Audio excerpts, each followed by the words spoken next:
Bismillahirrahmanirrahim.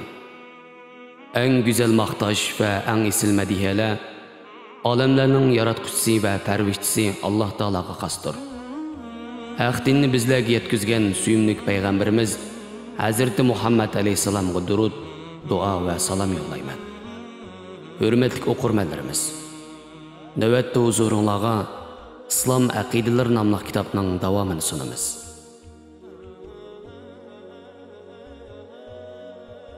Bid'at ve onun ziyalları. Sual. Bid'at degan nima? Bid'at lug'at e'tibori bilan yangiliklarni ijod, ixtiro va paydo qilish demakdir. Yangilik ikki turlik bo'ladi.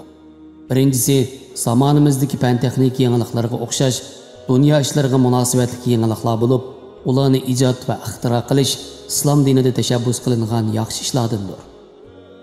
Ikkinchisi, dinda yangilik paydo qilish bo'lib, u qat'iy cheklanadi va uningga hargiz yo'l qo'yilmaydi. Chunki din o'z vaqtida takomillish bo'lganlik uchun u hech qanday yangilik yoki o'zgartishni qabul qilmaydigan bir kamolatdir. Chunki kamoliga yetgan narsa ziyodani qabul qilmaydi. Payg'ambar alayhisalom kishilarni bid'at paydo qilishdan ma'ni qilib, kimki bizning bu dinimizga uningda bo'lmagan narsalarni paydo qilib oladigan, u qat'iy rad qilinadi deb ko'rsatgan. Dinda paydo qilingan bid'atlar qaysilar? Dinda paydo qilingan bid'atlar ikki turlik bo'lib, birinchi turdagisi so'z va e'tiqoddagi bid'atlardir. Ular islomdagi ozg'un mazhablardan Mu'tazila, Jahmiya, Rafida, Xavarij va ba'zi shialarning e'tiqod sistemalaridagi bid'atlardir.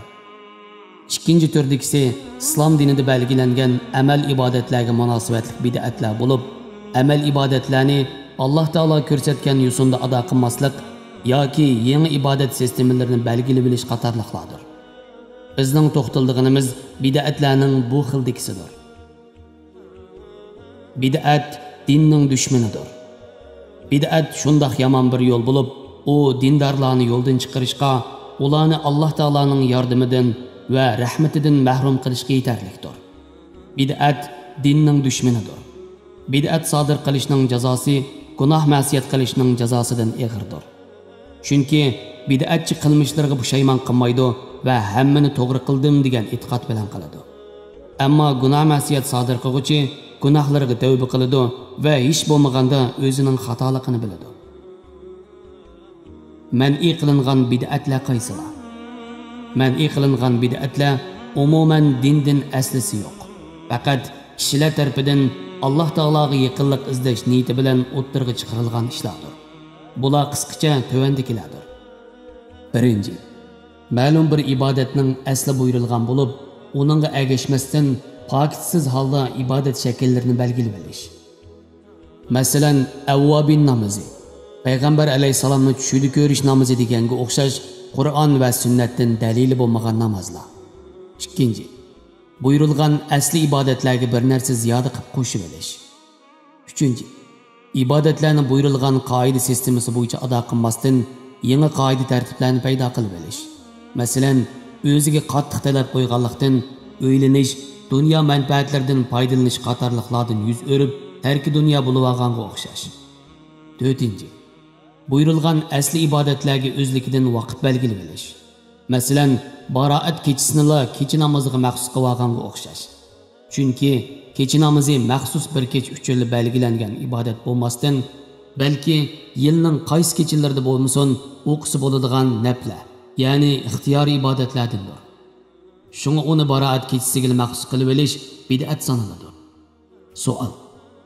Bid'atlar yaxshi bid'at va yomon bid'at deb ayriladi.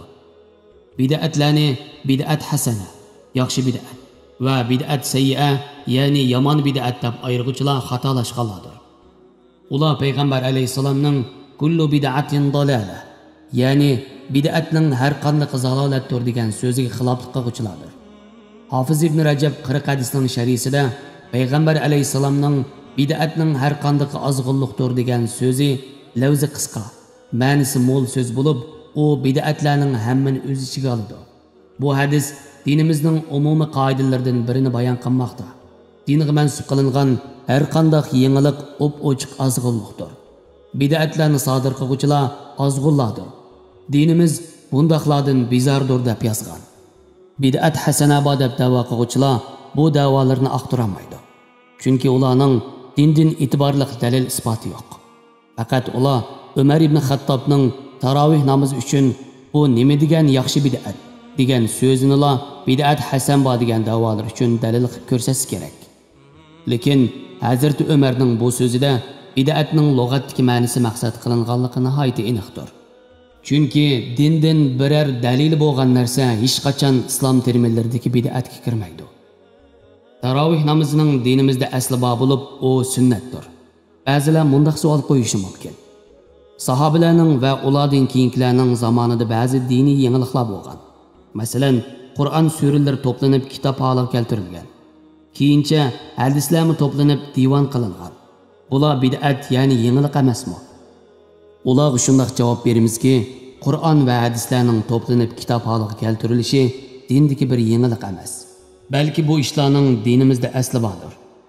Chunki payg'ambar alayhisalom o'zi hayot vaqtida Qur'on oyatlarini va suralarini yenidagi maxsus katiblarga hamisha yozdirib turardi.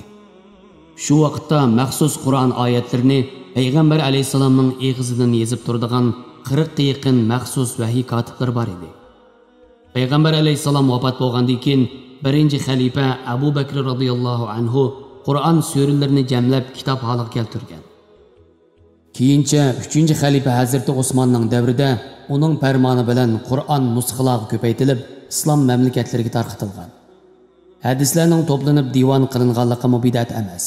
Chunki payg'ambar alayhisalom o'zi hayot vaqtida ba'zi hadislarni sahobalarning talabiga asosan ularga yozdirgan. Payg'ambar alayhisalom avvalda hadislarni yozishdan ma'ni qilgan.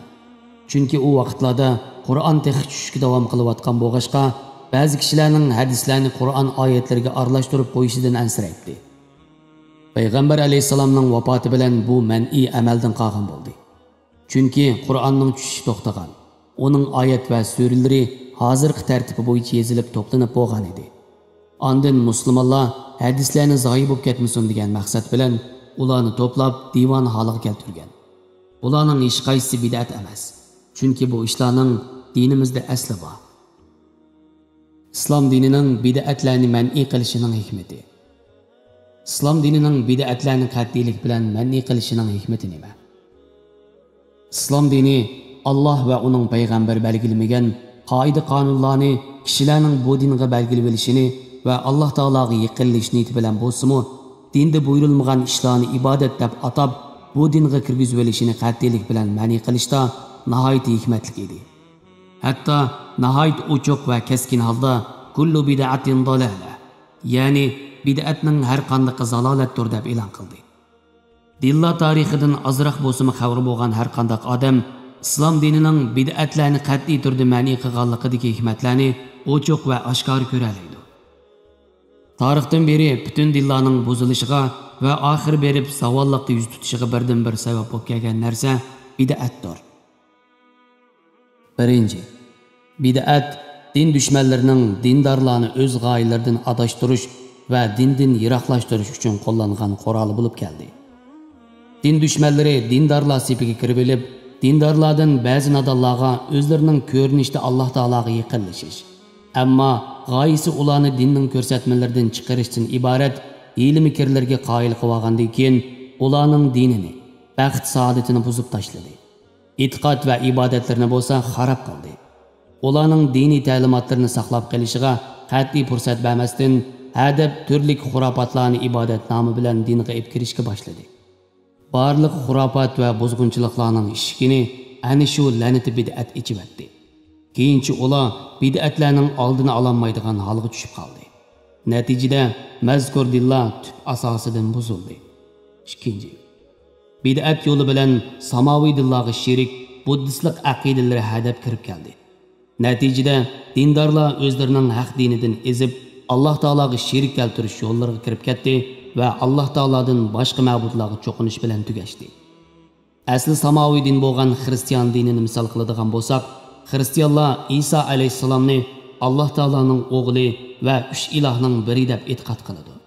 Holbuki Isa alayhisalom o'zini Allohning o'g'li deb aytgan emas, balki o'zini Allohning bandisi va payg'ambari deb e'lon qilgan. Matta Injili 18-bob 20-tekstda İsa alayhissalom o'zi to'g'riliq mundoq degan. Ammo inson o'g'lining, ya'ni mening beshini qo'ydigan yeri yo'q. Yana shu bobning 64-tekstida İsa "Men hozirdan boshlab sizlarga shuni aytamanki, sizlar ko'rib turgan kishi inson o'g'lidir" dedi deb qayd qilingan. Burungi xristianlar İsa alayhissalomni Kristga bog'lanib o'ldirilgan degan e'tiqod bilan Kristni ulug'lagan bo'lsa, hozirgilari o'zlari iloh deb biladigan İsa alayhissalomni qo'yib Kristning o'ziga cho'qinmoqda.